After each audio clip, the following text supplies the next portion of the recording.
Hello again, everybody. At this time of year, it's very difficult for me to get out and visit the sort of places I normally take you to. The weather really is, well, let's just say it's against us. It's not conducive to good photography, unfortunately. But with it coming up to the Christmas time of year, I thought probably an interesting thing for you to see would be my display of bits and pieces behind me. Just so that you know, I've recently acquired a couple of LED continuous lighting units on stands, which has very recently allowed me to do this kind of setup. I'm filming with the Olympus EM1 Mark II, fitted with the 25mm 1.4 Leica Lumix lens.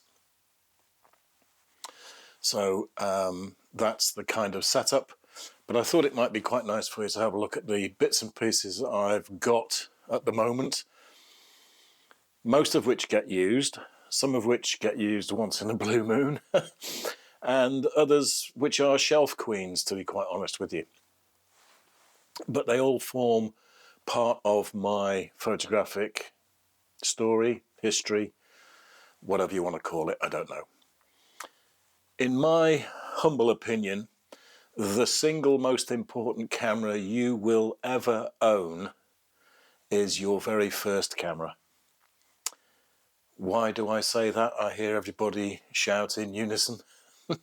In my case anyway, the first camera I ever owned for my own personal use, as opposed to borrowing dad's or granddad's, was the humble little Kodak Instamatic 133. Very basic, and it was my way in, if you like, to this wonderful medium, this fantastic hobby or pastime, and eventually it became a profession, of course. But the first camera I ever actually owned myself. Now, I'm going to be the first to admit that you will more than likely, having been bitten by the photographic bug, you will want to get rid of your first camera pretty quickly. That was definitely the case for me, because during the school summer holidays I got a job in a black and white processing laboratory, and everybody I worked with were either using 35mm cameras or 120 roll film cameras like Rolleis and Yashicas, that kind of thing. And I didn't dare show my little Instamatic camera. So although I did use it for maybe 12 months, I very quickly realized it was way too limiting, and I invested in my first 35mm film camera. Some of you may already know that was a Yashica a Yashica Minister 3. I'll put a still image up for you now. I don't want to bore you holding everything in front of me.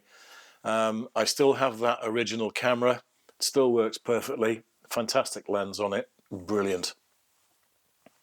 And I then very quickly went through just about every manufacturer's model of 35mm or 120 roll film cameras. I was trying to work out the other day, I think the only manufacturer that I never owned was one of the examples by Alpa, the Swiss manufacturing company. That was because they were extremely expensive and very, very difficult to get hold of.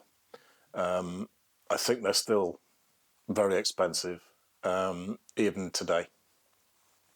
So apart from Alpa, I do believe I've owned just about every manufacturer's offering in one way or another. So film cameras, they obviously kept me going right up until 2001, when I invested in my first digital camera, which I'm going to show you now. The Fujifilm S1 Pro, which is based on a Nikon film camera body, and Fuji added all the electronic bits to it. This isn't the same camera that I bought back then. I did get rid of that. This is a faulty version, which I got for a tenner, I think, and it's a shelf queen. I just keep it. It reminds me of the days when I was using this to shoot weddings and portraits. It's a 3 megapixel camera. Fuji tried to convince everybody it was the equivalent to 6, but in real terms it's basically 3 megapixel camera. And yet I was able to produce printed enlargements up to A3 size from this, which were more than adequate for my clients to accept. So yeah, Fujifilm S1 Pro, my first ever digital camera. I'm probably going to split this video into 2 parts because I think by the time I've gone through all the items behind me, it's going to be too long to make as a single video. So I warn you now, this is probably going to be part 1 of 2.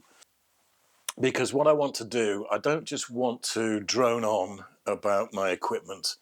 What I would like to do, what I thought might be better, would be to describe the cameras, describe the lenses, but also to show you my favorite images that I've taken with any combination of these over the last 12 months. So that's what I'm going to do periodically through this video. Right now, for example, I'm going to post a couple of images that I took on the Fujifilm S1 Pro way back in the day when I was doing weddings and portraits.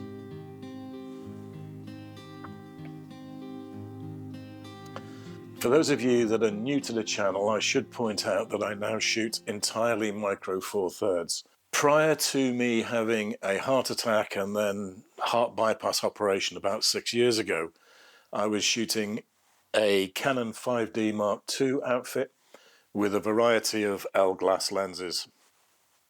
Now, following that episode, it basically just got too big and cumbersome for me to carry around. So I decided to look for more compact systems. After the Canon outfit, I changed over to Fuji. I owned for a while the X Pro 1 and also the XH1 with a mixture of lenses. But then I tried micro four thirds and really I've not looked back since. I have zero regrets for going to micro four thirds. The bodies are compact, but the lenses are even more compact, and that's the big difference for me.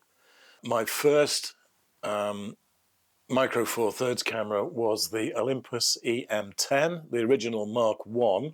As soon as I got it, I really liked it. I was surprised at the build quality. I was expecting a much more plastic feeling body than it actually offered.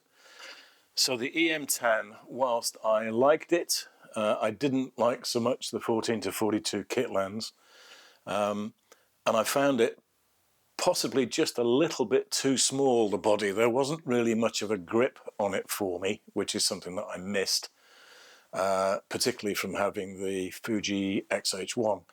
So I exchanged the EM10 for this, which is the beautiful Olympus EM1 Mark I, the original. At the moment you see it fitted with the HD7 vertical grip, the battery grip, and I'll show you some images taken on this with this combination. It's particularly handy, this grip, when you're using it with longer focal length lenses, which I'll come on to later.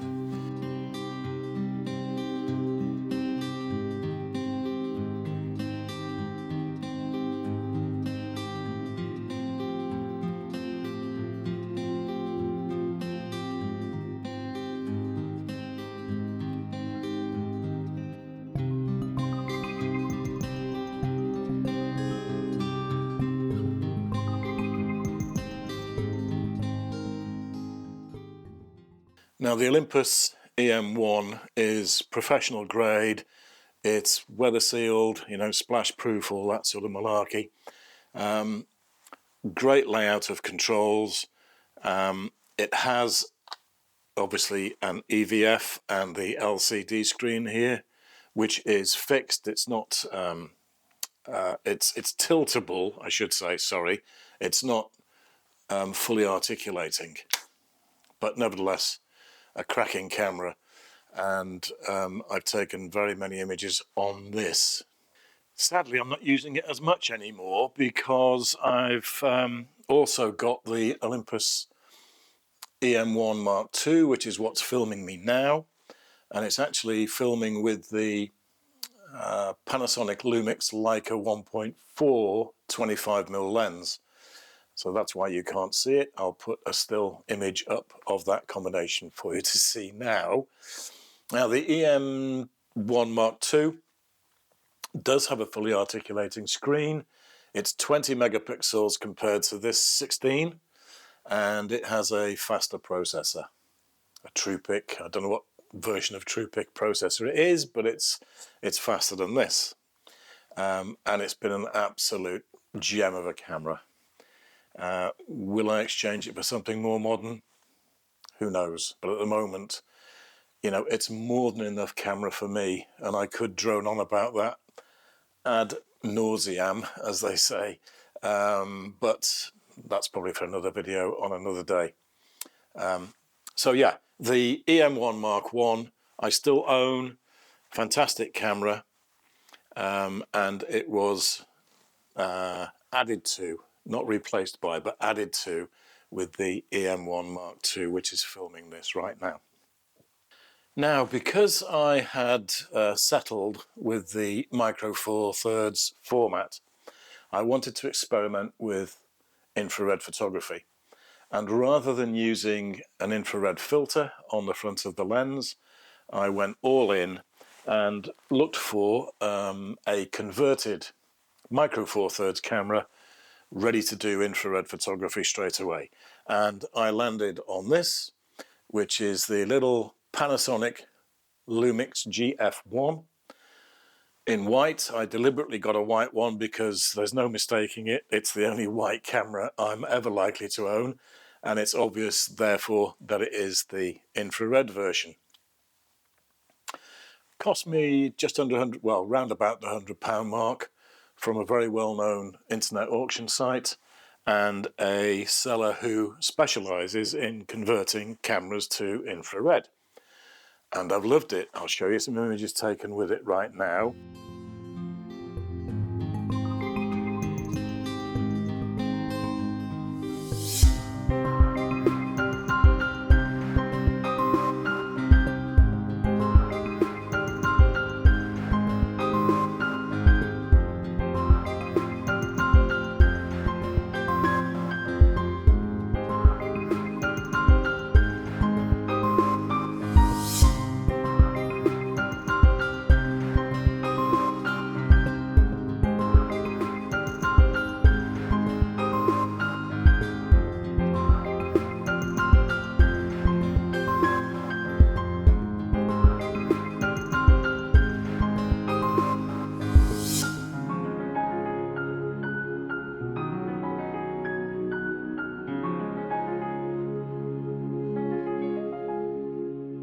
The thing is, what surprised me greatly about the little Panasonic GF1 is the build quality. It's metallic, it's solid, and I was just absolutely blown away by the build quality. 16 megapixel again, you know, just the job for me. And in actual fact, I have a 3-foot by 2-foot print enlargement done off this camera, hanging on my bedroom wall. The quality is there, trust me. And of course, you've got all the controls required to keep an eye on the exposure triangle, so you can change ISO, shutter speed and aperture. They don't have a viewfinder. You've just got the LCD screen on the back, which can be a deal breaker for some people. I fully appreciate that. Me, I don't mind working around it. But I was so impressed with this little camera that I thought, wow, let's get a traditional one, i.e. one that isn't converted for infrared. So I got this one. a little black GF1, standard camera, so 16 megapixel again. And normally when I take this out and about, I find this to be a fantastic little street shooting camera.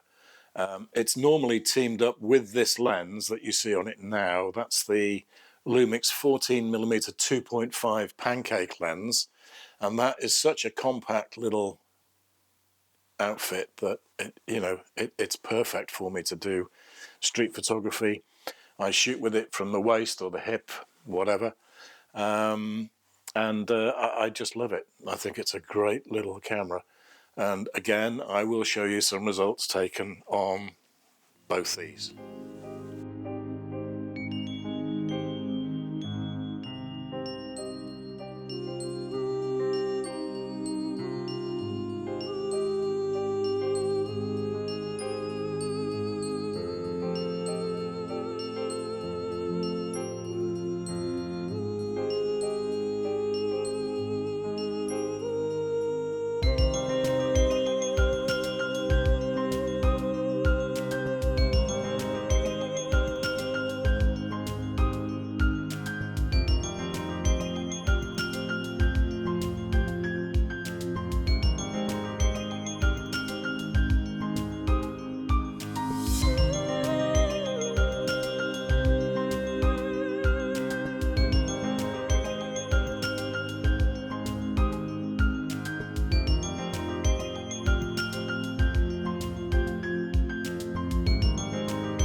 Now I think that's probably a good place to wind up this part one, if you like, of my tour of the gear cupboard.